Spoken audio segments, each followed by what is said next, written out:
But if you could talk a bit about your childhood growing up in Georgia. I know the B-52 started out in Athens, but I don't know where you grew up. Well, I'm from Athens, Georgia, which is a university town in about the northeast section of Georgia. It's kind of close to Atlanta. And we always used to go to Atlanta for shows, see some rock shows and stuff.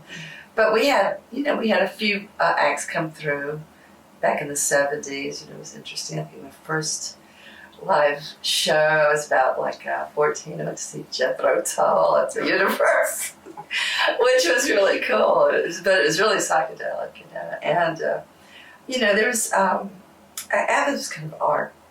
I had a lot of art aspects to it because of the university. You could go to see foreign films, which I don't think in those days you could see many of those in other Georgia cities, So we had access to a lot of stuff you wouldn't necessarily have, And also different types of people, professors from all over the world, bringing their families and stuff. I went to school with, so it was really more diversified, I think. Can I go back a little bit? Yes, absolutely. Okay. I'm just rambling on. That's okay. Because there's stuff that I'm gonna. Okay. When you mentioned the foreign films, that's where the Fellini influence comes from. Yes, exactly. Fellini was a big influence on the B-52s. Everybody, we used the imagery, the kind of the vibe. It was the fantasy. It was amazing because it was back then it was kind of the music. A lot of the music, punk was just starting to come in. In the South, there was the Southern rock thing going on.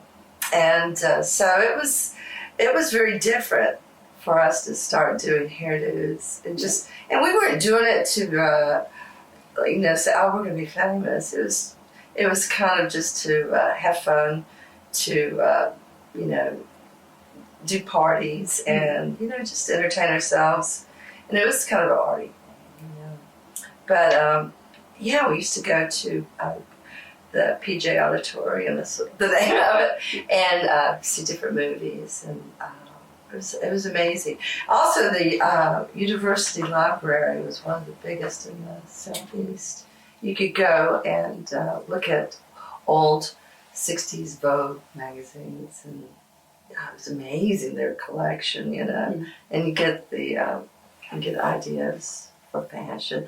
And back then, I don't know if you remember, but the thrift stores were just loaded with really good stuff, Now it's picked over a lot, but you could even get 1940s outfits, with like World War II kind of stuff. And it's amazing, In Athens, it was very cheap to live in,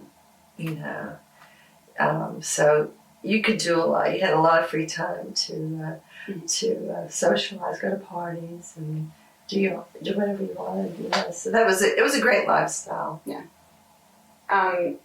What was your relationship? I know your brother Ricky was guitarist of B-52. Did you have any other siblings, and what was your relationship like with them or your parents? I have a half-sister, but Ricky and I grew up together, and he was 4 years older. And I always looked up to Ricky. He was like my big brother. His taste, he was always amazing. He was always on the forefront of, the coolest music and stuff. He was listening to he was a Beatlemaniac, was what they called him back in those days. I mean, really hardcore, everything. And he even changed his name to George, in his day for a little while. I never heard that. Yeah, he was in junior high, But everybody called him George. It was so funny. But he loved Joni Mitchell. I think that's where he got open tunings, ideas for open tunings like she does. She does amazing stuff, So his influences were varied, but he put them together and made a very original sound, Captain Beefheart was one of his favorites, and also he was just like a amazing. He was open-minded. He loved originality. He loved to laugh at ridiculous things, and include them in his art, So it was a delight. It was so much fun. Did your taste you said that you really looked up to him, so did you also listen to that music? Oh, absolutely, I got to. But I had my own thing too. I bought 45s. My dad gave us allowances, and I went every week with my dollar and got, 45s, and I would pretend I was, into it, and singing and everything, dancing. And Ricky thought I was the funniest thing in the world, so, when him and Keith came back from their, I guess it was after college, European trip, and they stayed there.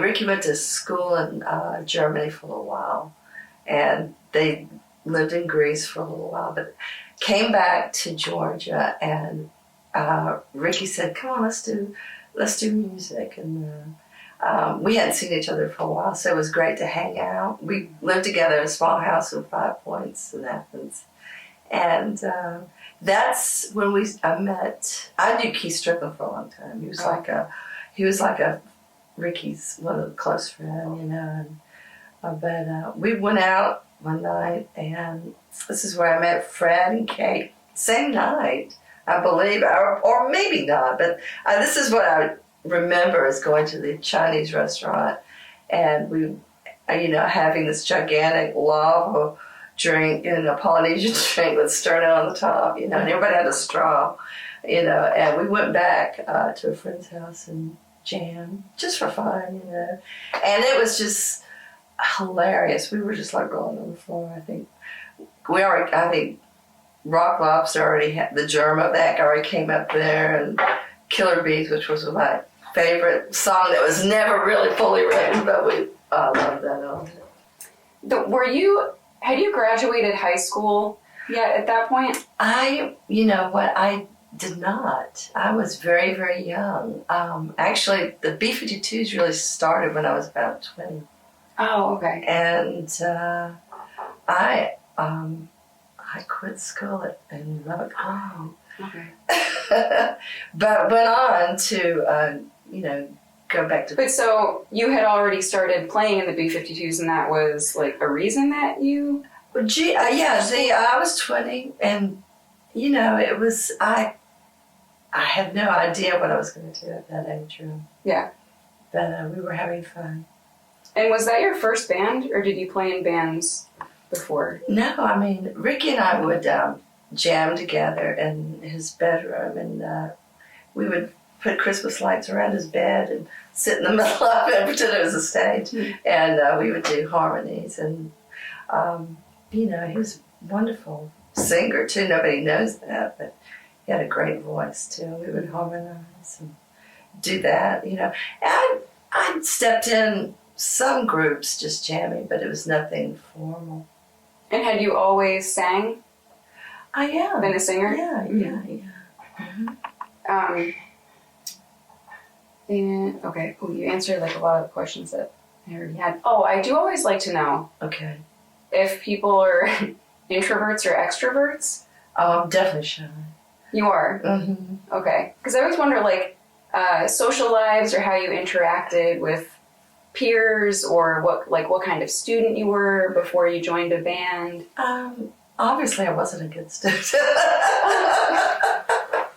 I was ready to get out of school. Yeah. I wanted to, start life's adventure, and, but, it was wonderful how it happened, Ricky coming back and from Europe, and we just had a great time. It was like the beginning of your adult life, everything. I met so many interesting, creative people, and things were starting to happen. It's going from childhood to, young adulthood, and just starting to have things, start happening. It was really amazing, these adventures. Yeah. Going to New York and doing CBGBs and Max's Kansas City. It's amazing. when you all met, shared your lava drink at the Chinese restaurant, Yes. jammed together, you all blended well and you liked it. Did you start the band thinking that it was something that would continue or be sustainable? No, not at all. This, again, like I said before, it was for fun and to entertain ourselves and our friends. And what we thought would be, well, let's get a few songs together and do a friend of ours Valentine party that was going to come up. So that's how it started, and it just kind of kept rolling, you know.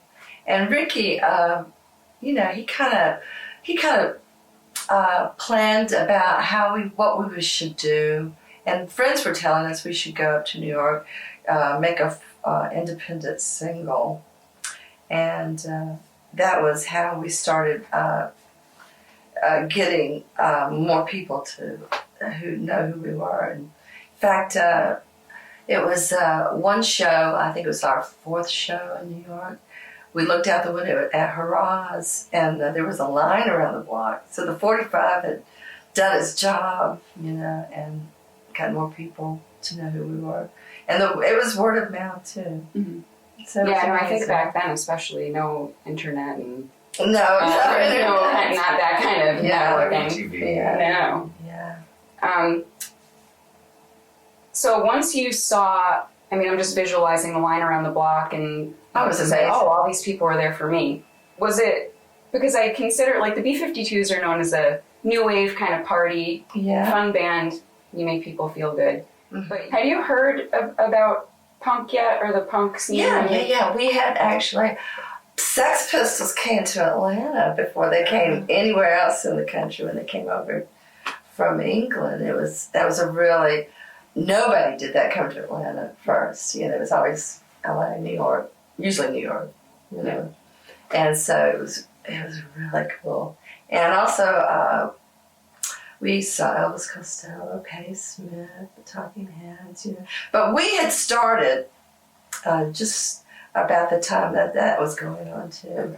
You know, it wasn't totally, you know, copying that, but it just simultaneously kind of happened. Mm-hmm. It was really interesting. It was kind of something in the air. Yeah, I had another question kind of about record labels. Mm-hmm. I listened in that same radio interview that you said the B-52s, you've been able to make money doing like corporate parties, and that a lot of people don't admit to doing that.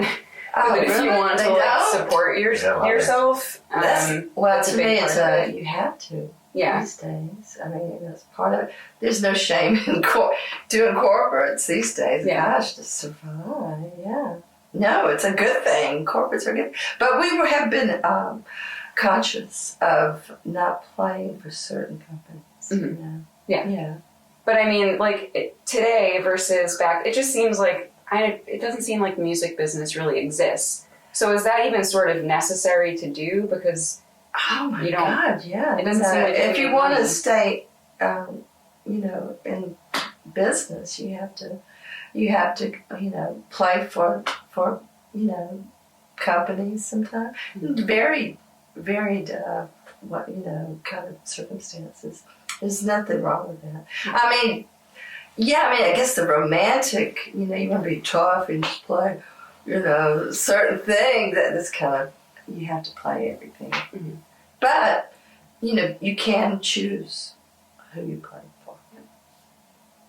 Did you ever get I don't know if the term sellout existed in the late 70s, because you went from being kind of like a punk underground band to, once you signed the major label. That's not my consciousness. Yeah, no? No. No, I didn't know if that was like an 80s, 90s thing, or if that existed in the punk era, like the idea of selling out. I think we were lucky to be signed with Warner Brothers, and that was a success. Yeah. There's no shame. Okay, so in doing these interviews, I'm going to figure out when the term sellout first started. I think that happened in the late 80s after like the yuppie movement. Yeah. Everybody was trying to make money and be rich, and then all the underground arty people did not want that, and when that happened, you know, it was people started using that term a lot. Yeah. I remember that term, hearing that term a lot with Nirvana. Yeah. How they had started out as an amazing underground band, and then all of a sudden they're on MTV, and everybody wants peas. And that was when I remember first hearing that term. Yeah, I think not in our part of our history. I don't remember that. That was more the era of Andy Warhol and the word superstar coming about, and everybody wanting to be famous. And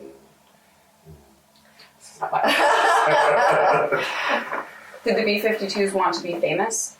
Like I said, it was just kind of following what was going on. I mean, I don't think we knew entirely what it entailed. Mm-hmm. We weren't a typical boy band where we get a lot of groupies and stuff like that. It was, our existence was a lot different. It was we had our own thing,